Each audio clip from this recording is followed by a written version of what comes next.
अब आ जाते हैं आखिरी टॉपिक पर, तर्कशास्त्र। ठीक है, तर्कशास्त्र में हम लोग पढ़ रहे थे कि लोक न्याय क्या होता है। लोक न्याय, जैसे सुप्रीम कोर्ट किसी चीज की रूलिंग दे देता है। सुप्रीम कोर्ट ने एक रूलिंग दे दी और रूलिंग में डिसाइड कर दिया आज के बाद से ये चीज होगी तो ये फैसला होगा, ये एक रूलिंग बन गई। ऐसे ही लोक न्याय है कि भाई ये चीज हमने बना दी है, अब इनके जैसी कोई चीज होगी तो उसका मतलब ये। ठीक है, ये है लोक न्याय। तो हम लोक न्याय पढ़ रहे हैं, पिछले कुछ सेशन में हमने लोक न्याय पढ़ा, आज के सेशन में भी हम लोग लोक न्याय पढ़ेंगे।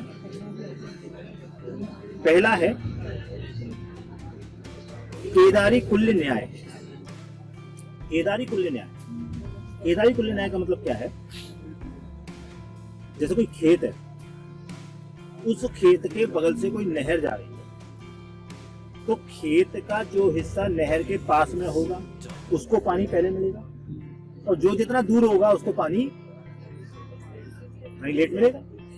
ठीक है, तो ये जो है इस टाइप का जो न्याय है कि जो पास वाला होगा उसको पहले फायदा होगा, जो दूर होगा उसको बाद में फायदा होगा, ये केदारी कुल्य न्याय है।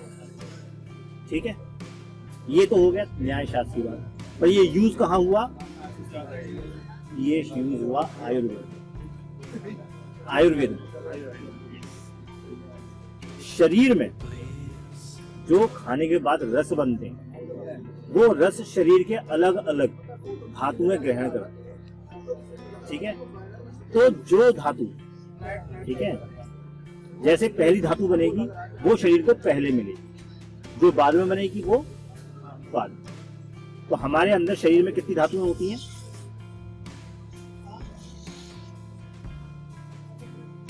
7। शरीर में 7 धातुएं। नोट करना हो तो नोट कर लो।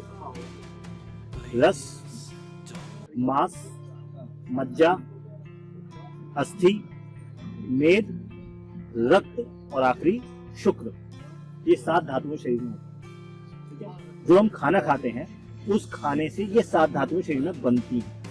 तो जैसा बताया कि नहर के पास जो खेत होगा उसको पहले पोषण मिलेगा, ऐसे ही जो पहली धातु होती है उसको पहले पोषण मिलेगा। सबसे पहले मिलता है रस, उसके बाद उस रस के पकने से बनता है रक्त, उसके बाद रक्त से बनता है मांस, फिर उस मांस से बनता है मेद। ठीक है, और सबसे आखिर में उस रस से प्राप्त होता है क्या? शुक्र। है? शुक्र क्या होता है? जिसको आप सीमेंट बोलते हैं इंग्लिश में, शुक्र धातु, वो शुक्र है। ठीक है, ये सबसे आखिर में बनता है। जब शुरू के 6 चीज बन जाती हैं तब ये आखिरी 7वां बनता है। ठीक है, और एक धातु को बनने में कम से कम 5 दिन लगते हैं। वो एक खाना खाते जो आप, उसको पूरा बनने में, उसको पूरा पोषण बनने में 30 दिन का टाइम लगता है करीब। तो आप जो खाना खाते हैं, ये खाना जो बॉडी में जाता है ये पूरा पचता 30 दिन में है करीब, जो हर बॉडी पार्ट को कुछ कुछ मिल जाता है। ठीक है, तो ये होता है केदारी कुल्य न्याय, जो पहले बना वो पहले मिला। ठीक, दूसरा न्याय होता है क्षीर दधि न्याय। क्षीर दधि न्याय, क्षीर माने दूध, ठीक है, दधि माने दही, दूध दही का न्याय। दूध दही का न्याय क्या मतलब है कि जैसे दूध से बनता है क्या? दही, दही से बनेगा मक्खन, मक्खन से बनेगा घी। ठीक है, क्या हम ये कह सकते हैं कि दूध में घी नहीं है? दूध की हर बूंद में घी है, दिखता नहीं। जब हम दूध से पहले दही बनाएंगे, दही से फिर मक्खन बनाएंगे, फिर मक्खन से घी बनाएंगे, तब वो घी हमें दिखेगा, पर दूध की हर बूंद में वास्तव में घी ही है। ठीक है, ऐसे ही आयुर्वेद में कहा गया है, जैसे घी जो है वो दूध की आखिरी स्टेज है, ऐसे ही आयुर्वेद में है। ठीक है, आयुर्वेद में क्या होता है?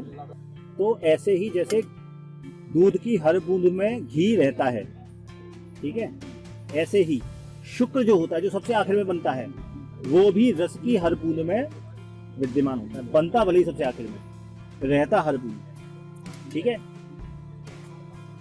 उस शुक्र धातु से क्या बनता है शरीर में? उससे बनता है ओज। बड़ा ओजस्वी बालक है कहते हैं, सुना है? उस शुक्र धातु से बनती है ओज। ओज क्या होता है? ओज क्या होता है? ओज का मतलब होता है इम्यूनिटी, इम्यून सिस्टम जिसे हम बोलते हैं, दैट इज ओज, जो किससे बनता है? शुक्र धातु से। जिसके अंदर शुक्र धातु जितनी ज्यादा होगी उसके अंदर ओज उतना ही ज्यादा होगा। ठीक है। जो बॉडी के अंदर ब्लड होता है, ब्लड के अंदर जो पीला पीला पार्ट है, उसको महर्षि चरक ने बताया कि ये ओज है, ये पीला तत्व जो है ये ओज है। ठीक है। तो वो जो ओज है उसको ही मेडिकल साइंस इंग्लिश में क्या बोलता है? प्लाज्मा। प्लाज्मा का जो कलर होता है दैट इज येलो। ठीक है। प्लाज्मा को भी हमारे यहाँ बोलते हैं, जो मेडिकल साइंस में बोलते हैं कि that is a liquid component of blood. ठीक है। करीब 50% के आसपास का ये लिक्विड कंपोनेंट होता है ब्लड में, WBC, RBC और प्लेटलेट के अलावा ये होता है। ठीक है। सुश्रुत ये कहते हैं कि अगर मनुष्य के ओज का नाश हो जाएगा तो शरीर का भी नाश। क्यों? क्योंकि आपका जो इम्यूनिटी सिस्टम है वो खत्म हो जाएगा। ठीक है। इसी ओज से इंद्रिय के सभी कर्म संपादित होते हैं, क्योंकि शरीर के सभी अंगों में ओज रहता है। ठीक है। ओज के कम होने से मनुष्य कैसा हो जाता है? रोगी हो जाता है, बिना कारण के भयभीत होता है, कमजोर हो जाता है, शारीरिक तौर पे भी और आंतरिक तौर पे भी। आंतरिक मतलब इम्यून सिस्टम जो बात हो रही है उसकी। ठीक है। और वो मनुष्य बार बार चिंता करता है। ठीक है। शरीर कैसा हो जाता है? रूखा हो जाता है, कांतिहीन हो जाता है। ठीक है। जिसमें ओज नहीं होगा। ठीक है। ओज किसकी कमी से होगा? शुक्र की कमी से। ठीक है। मेडिकल साइंस भी यही कहती है कि प्लाज्मा के 3 इंपॉर्टेंट फंक्शन है। ठीक है। क्या क्या है? पहला फंक्शन है उसका transport nutrients through out the body. ठीक है। बॉडी में जो न्यूट्रिएंट्स बनते हैं वो सारे पूरी बॉडी में घुमाना, ये काम प्लाज्मा का है। दूसरा काम प्लाज्मा का है मेंटेन ब्लड वॉल्यूम।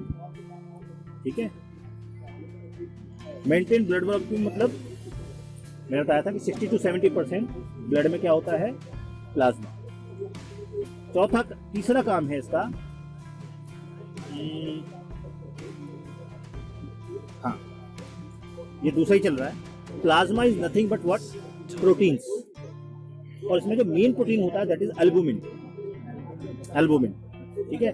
ये जो एल्बुमिन होता है this is very important and required for the tissue growth and maintenance और रिपेयर ऑफ द टिश्यूज। यानी प्रोटीन शेक पी रहे हैं जिम के बाद, टिश्यूज ब्रेक हो जाते हैं तो उसको रिपेयर करता है, वो क्या है?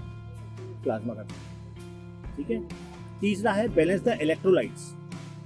इलेक्ट्रोलाइट्स माने साल्ट्स, सोडियम, पोटेशियम, ठीक है, फास्फोरस, ये जितने भी साल्ट्स हैं ये साल्ट्स बॉडी में होने चाहिए। इनको मेंटेन जो है वो प्लाज्मा करता है। अगर ये साल्ट्स बॉडी में मेंटेन नहीं होंगे तो दिमाग से जो कम्युनिकेशन हो रहा है नर्व्स का वो खराब हो जाएगा, जो आदान प्रदान हो रहा है वो खराब हो जाएगा। और चौथा सबसे इंपॉर्टेंट काम है defend the body from the foreign elements. ठीक है। That is the fourth work of plasma. ठीक है। एल्बुमिन के अलावा इसमें एक और प्रोटीन होता है that is immunoglobulin. Immune system को स्ट्रॉन्ग करता है। ये बाहर के जितने बैक्टीरियाज आते हैं उन सबको रोकता है बॉडी का। ये काम करता है प्लाज्मा। प्लाज्मा यानी ओज। ओज बनता है किससे? शुक्र धातु। ठीक है। अब यहाँ पे बात आ जाती है कि कई डॉक्टर्स बताते हैं कि हस्तमैथुन जो है कोई बीमारी नहीं, कोई बीमारी नहीं है, ये तो नॉर्मल फेनोमेना है, नेचुरल चीज है भैया। जब आपके अंडकोश बढ़ जाएंगे अपने आप फ्लो हो जाएगा। ये तो ऐसा बोलिए, क्या ऐसा है? ये आधा सत्य है। ये उसी प्रकार का आधा सत्य है जैसे अश्वत्थामा हतोहता नरोवा कुंजरोवा युधिष्ठिर ने बोला था, ये उसी तरीके का आधा सत्य है। हाँ भाई, इससे बीमारी नहीं होती है, दैट इज फैक्ट, लेकिन इससे आपकी ओज की कमी होती है। जब ओज की कमी होगी तो आपका इम्यून सिस्टम वीक होगा। जब इम्यून सिस्टम वीक होगा तो जब आपको बाहर से कोई बीमारी होगी तो आप उसको ठीक, बार बार जुकाम होगा, बार बार खांसी होगी, बार बार कुछ ना कुछ बीमारियां लगेंगी। ये सब किसकी वजह से? ओज की कमी। इसको ऐसे समझ सकते हो कि मेरे पास एक तिजोरी है, उस तिजोरी की मैक्सिमम कैपेसिटी 1 करोड़ रुपए की है, 1 करोड़ के नोट उसमें आ सकते हैं। जब 1 करोड़ में वो तिजोरी भर जाएगी पूरी, तो मुझे क्या करना पड़ेगा? तिजोरी खाली करनी पड़ेगी, तभी उसमें फर्दर आ पाएंगे, यही हो पाएगा। तो अंडकोश ठीक वैसी चीज है, लेकिन कुछ कहते हैं कि नहीं ये तो कोई नॉर्मल चीज है, इसमें तो कोई प्रॉब्लम नहीं है। वो क्या कर रहे हैं, मेरे पास 1 लाख रुपया आया, मैंने तिजोरी में रखा, फिर 1 लाख रुपया खर्च कर दिया, मैं उस तिजोरी को भरने ही नहीं दे रहा, मैं पैसे की सेविंग ही नहीं कर रहा, तो क्या होगा? मानसिक कष्ट होगा, दरिद्रता रहेगी, परेशानियां रहेंगी। ठीक ऐसे ही जो हस्तमैथुन से प्रॉब्लम होती है वो ओज की होती है, कि ओज की कमी से आपका इम्यून सिस्टम डिप्रीविएट होगा, डिक्रीज होगा, और उसकी वजह से बीमारी लगी। कल को कोई बीमारी होगी तो वो ठीक नहीं हो सकती, क्योंकि आपका इम्यून सिस्टम ठीक है। तो डॉक्टर जो बताते हैं वो डॉक्टर आपको आधी बात बताते हैं, वो आपको पूरी बात नहीं बताते। आयुर्वेद पूरी बात बताता है। आयुर्वेद कहता है कि शुक्र जो है वो सबसे आखिर में बनता है, इसीलिए इसको प्रीशियस कहा गया है। इसको बनने में 30 दिन लगते हैं, ये आसानी से नहीं बनता है। ब्लड तो रोज बन रहा है, शुक्र रोज रोज नहीं बनते, उसमें टाइम लगता है। ठीक है, इसीलिए ओज को बचाना बहुत जरूरी है, प्लाज्मा को बचाना बहुत जरूरी है। ठीक है, अच्छा ये मुझे नहीं पता। देखिए ये को नई बात पता चली कि वो ओज जो है, वो जो शुक्र है, अगर उसको हम बाहर नहीं निकालेंगे तो वो बॉडी से ही उसको एब्जॉर्ब हो जाएगा। ये इसको ऐसे भी समझ सकते हैं इस बात को, यस, उससे ही ओज बढ़ेगा, उसी वो बालक स्ट्रांग बनता है, वो ताकतवर बनेगा, चेहरे से पता, उससे तेज होगा, ब्लड बॉडी से पता चल जाएगा तो। ठीक है ना, तो हस्तमैथुन की ये प्रॉब्लम है, लोग समझते नहीं है, डॉक्टर में चक्कर काटते हैं, लेकिन आयुर्वेद में ये चीज क्लियर है। ठीक है, आप इसको ऐसे समझ सकते हो कि जब बॉडी है, आप हाँ, रूप उसी का बढ़िया होगा। रूप क्या है? ओज है।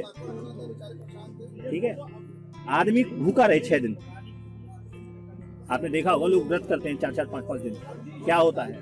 बॉडी ही बॉडी फैट को खाने लग जाती है। सुना कि नहीं सुना? ऐसे ही वो ओज, वो शुक्र है, वो ओज में कन्वर्ट होता चला जाता है अपने आप, बशर्ते कि आप उसको संचित करें। That is very precious, that is not for waste. ठीक है, खैर कहाँ गए हम?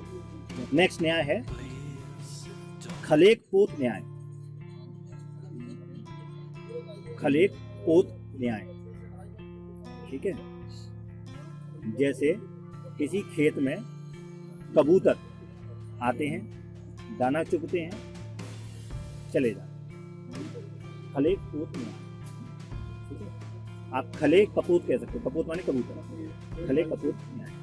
तो जैसे किसी खेत में कबूतर आता है, दाना चुगता है और चला जाता है, ऐसे ही इस बॉडी में जिस धातु को जिस चीज की जरूरत होती है वो उसको पिक करती है और अपना काम पूरा करती है।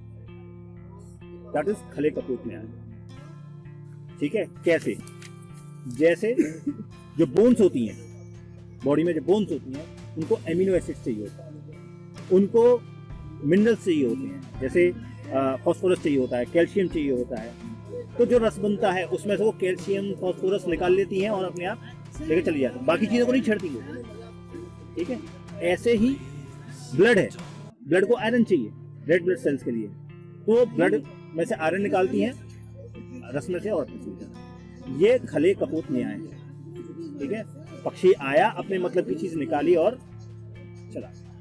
ये तीनों चीज, तीनों रूल्स मैंने आपको आयुर्वेद के ऊपर रख करके समझाए, बॉडी के ऊपर रख के समझाए, लेकिन ये तर्कशास्त्र की चीज है। ठीक है, इसको आप आम जीवन में भी देख सकते हैं कि कहाँ कहाँ इसको आप इम्प्लीमेंट कर सकते हैं। ठीक है, बात हम कर रहे हैं तर्कशास्त्र की, न्याय शास्त्र की, लेकिन हमने उसको समझा आयुर्वेद। ठीक है, ये हो गया आज का